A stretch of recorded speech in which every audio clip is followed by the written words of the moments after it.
Hello, welcome back to True Crime and Murder Mysteries Unleashed. Okay, today we have some audio from a girl that I found on Facebook, and she says she's lived 6 houses down from the West family on Potomac Avenue since she was 2 weeks old to 22 years old. I asked her if it was okay if I could use the audio if I did not put her name on the screen, and she said it was fine. This is what she had to say. The only thing I can say is I grew up on Potomac, 6 houses down from them. I lived on Potomac from the time I was 2 weeks old up until I was 23. Our house burned down. That's the only reason we lived, we moved off the block. But I remember as a kid, they were never able to, run up and down the street with the rest of the kids.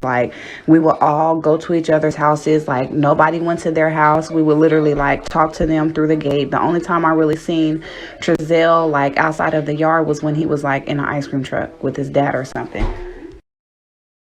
But when all the neighbors were saying we never seen the kids, our kids had to talk to their kids through the window, I said, you know what, I hate to say it, but that's because that's how he was raised. I guess you could say force of habit or whatever the case may be, but when they said that, I was like, that's crazy, because that's how we used to do them. It wasn't through the window, but it was for sure through the gate. They weren't allowed to come out the gate. We couldn't go in the yard to play with them or none of that. I don't know, that's just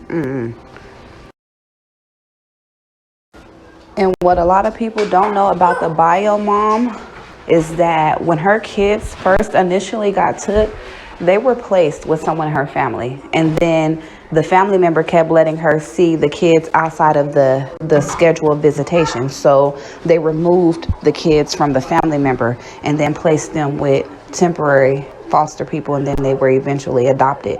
But they were giving the bio mom the runaround. She would have gifts for the kids around birthdays and Christmases, and they were giving her the runaround. The workers weren't returning phone calls.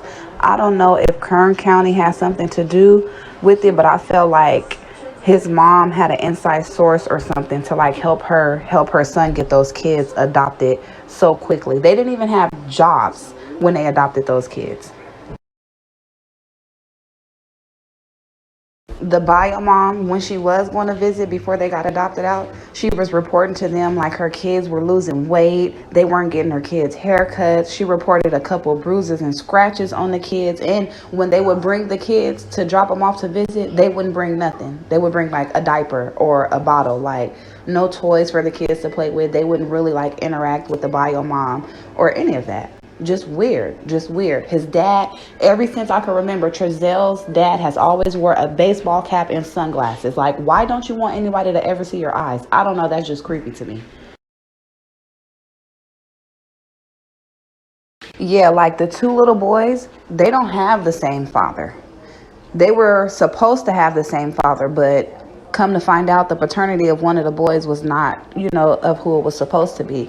And Kern County did not reach out to that bio father to even try to determine paternity, to try to see if he wanted to sign his rights away or any of that. They just adopted his son off without him even signing his rights away or any of that.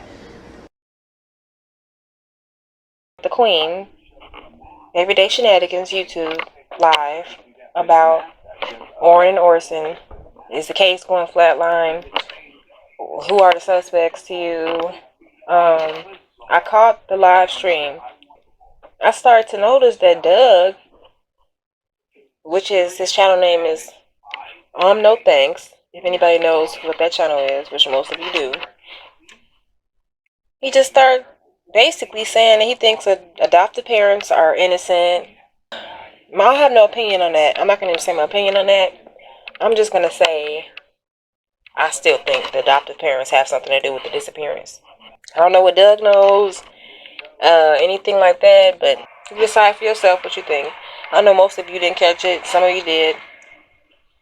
But just in case you didn't catch the whole thing, here are some of the pieces that you should have caught. I don't know, putting something out to where people think like you. You know what I mean? They were kind of coached on how they could say it. But again, he was so nervous and she was nervous. You could tell she looks away. He's got his hands under his armpits. They've got masks on. We don't really see them completely. I sure am too. Because I'm giving y'all what y'all wanted. This is what you wanted, isn't it? Hell yeah, this is what they need right now. This is what they need. You thought you knew the queen, so I'm giving you what you they want. need. I'm giving you what they deserve. You thought you knew the queen, so I'm gonna give you what you wanted.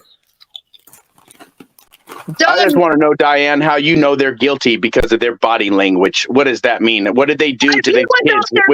What did they do to the kids? And the kids were out there with them, and their soul somehow disappeared. Eddie B, you don't know what you're talking about. Shut up.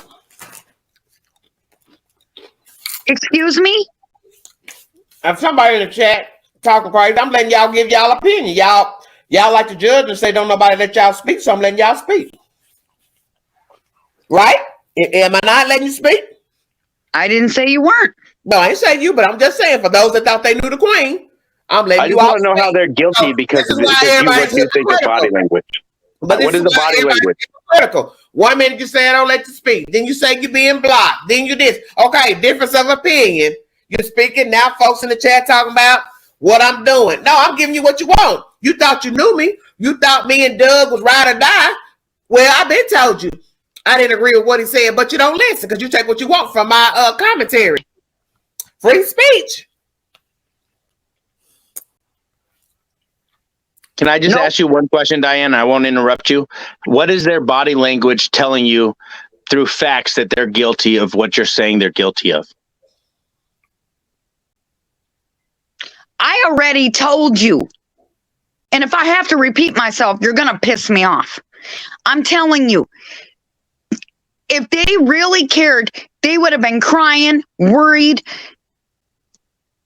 and wanting their kids back, pleading for their kids back. You can smile all you want, fool. I'm telling you. Wow, you're very negative, Diane. When you're acting like a complete jackass, pardon my language, I just asked you what facts show through their body language in their interview that proves they're guilty. You have not answered that. I'll tell you that. You gave your opinion, and that's all you gave. You didn't give facts or anything. Tell us, Diane, what makes them guilty through their body language? The way they talked, the way they were acting, they didn't care. Everybody oblivious can see it. Body language. I just asked you a question. What was the body language that you said that they're guilty through? Because now I'm getting angry because now you're putting a death sentence on someone that may not deserve it. Why don't you think about that? Oh my God. For speaking the truth. You can't answer, can you? How are you going to feel if they come out that they're completely innocent and you guys have damaged their lives to where they can't even live it? People are following them. People are saying they're in sex shops. People are saying they're doing this. The family's doing that. What if it wasn't even the Wests? What if it was the Bio family? Or what if it wasn't any of them? What if it was none of them? I'm letting all you all give your opinion, so you can't never after this live say Queen did not let nobody give their opinion. Okay, you guys, thanks for watching this video. Don't forget to like, share, and subscribe, and I will see you guys next time. Bye.